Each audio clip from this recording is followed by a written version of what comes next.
You're now listening to the Engage the Rockies podcast, your go-to podcast for local and state issues concerning Colorado.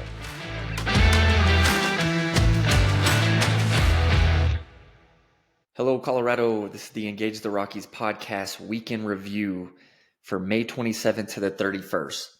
If you'd like the show notes with links to the stories we're covering today, please visit engagetherockies.com and sign up to our email.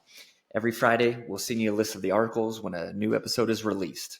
Also, be on the lookout this coming Monday for a podcast we just recorded with Stephen Tubbs about his new documentary, Devastated, Colorado's Fentanyl Disaster. It's a new documentary available. You can go watch it on YouTube and then watch it this weekend on YouTube and then check out our podcast on Monday with him, who is the director of it, to get kind of a behind the scenes take on it and be looking forward for that. The breaking and big news this week is that former President Donald Trump was found guilty on all 34 charges in a Manhattan court. He is the first former U.S. president in history to be convicted of felony crimes. Trump has vowed to keep fighting and is expected to appeal the decision. A sentencing hearing has been set for July 11th.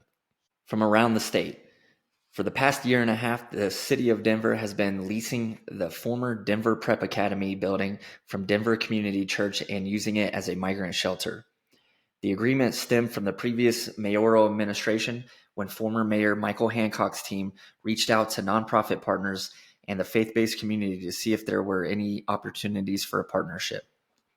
The city now plans to buy that same building for $4 million. The money was allocated in the newcomer budget for capital investments, so funds will not be taken from other avenues for the purchase. Denver City Council approved the sale earlier this month. Moving on. The campaign to reintroduce wolverines in the state's highlands could take years before claws are on the ground as Colorado awaits federal approval. State lawmakers this year approved Senate Bill 171, allowing for the reintroduction of wolverines, which have not roamed the Colorado mountains since 1919. Actual implementation of the measure, which has a price tag of $860,000 in the first year, is contingent on getting federal approval under Rule 10J with the U.S. Fish and Wildlife Services. Moving on. Coloradans can qualify for 2 years of free college under a new tax credit signed into law. Colorado students whose families make less than $90,000 per year will be able to get up to 2 years of in-state tuition paid for under a new law signed Thursday by Governor Jared Polis. Passed as House Bill 1340, the measure directs the state to reimburse qualifying students through a refundable income tax credit, meaning they and their families would be repaid during tax season after first paying on their own. It was one of the several bills that sought to leverage state revenue collected above the cap set by the Taxpayers' Bill of Rights.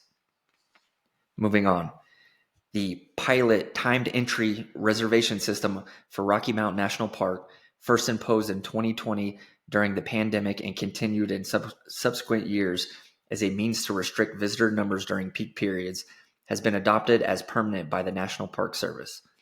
The National Park Service finalized the day-use visitor access plan according to a National Park Service news release posted on Thursday, following a mandatory environmental assessment and an official finding that adopting the plan will not constitute impairment of the resources of the park. Now for local news around El Paso County. Air Force Academy grads celebrate commencement and overcoming pandemic struggles this week. Most of the Air Force Academy graduates from the 2024 class were graduating high school at the time the COVID pandemic was beginning.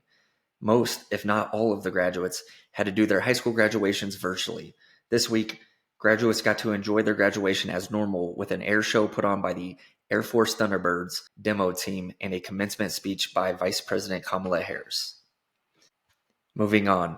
In relation to the Air Force Academy's graduation, a group of pro-Palestinian protesters gathered outside the U.S. Air Force Academy at 7 a.m. Thursday morning ahead of its 2024 graduation commencement. Approximately 20 people, including members of the Colorado Springs People's Coalition and UCCS Students for Justice in Palestine, specifically protested this year's keynote speaker and current Vice President Kamala Harris and the U.S. aid to Israel as the war with Palestine continues. Planning for the demonstration began shortly after Harris was announced as this year's keynote speaker. Protesters set up an area supplied with food, water, and signs just outside of the base on public property so as not to disrupt any procedures. Multiple chants directed at Harris, President Joe Biden, and Israel Prime Minister Benjamin Netanyahu rang out as cars pulled up to the Academy's South Gate entrance for commencement. Some cars honked while others shouted back in response to the protest. Moving on. Colorado Springs apartment rents fell again in the first quarter and the area's vacancy rate remained high. More signs that the local multifamily market is overbuilt, a new report suggests. And expect those trends of softer rents and higher vacancies to continue unless the pace of absorption or apartment occupancy ramps up significantly, one of the report's authors says. Rents in the Springs, Fountain, and unincorporated Security-Widefield averaged $1,446 a month in the January through March period, a $10 drop from $1,456 in the fourth quarter of 2023, and a $22 decline from $1,468 in the first quarter a year ago, according to a recent released statewide report by 1876 Analytics, an affiliate of Denver-based apartment appraisers and consultants. Average rents now have fallen for 4 straight quarters on a year-over-year basis and are at their lowest point since $1,419 in the first quarter of 2022. In 2023, nearly 3,060 apartments were completed and open to renters, while 8,858 apartments were under construction at the end of last year and will be added to the area's existing supply in the next few years, a Pikes Peak Regional Building Department official said in February. And lastly, a week before ballots are sent out for the June 25th primary election, the El Paso County Clerk and Recorder's Office on Tuesday began testing its voting equipment. Clerk and Recorder Steve Sliker's office started conducting the logic and accuracy test at 10 a.m. on voting equipment that will be used in the upcoming primary election, including count scanners and ballot marking devices used at the county's voter service and polling stations, according to a recent news release. Clerk's officials expect the test to take about 2 days to complete.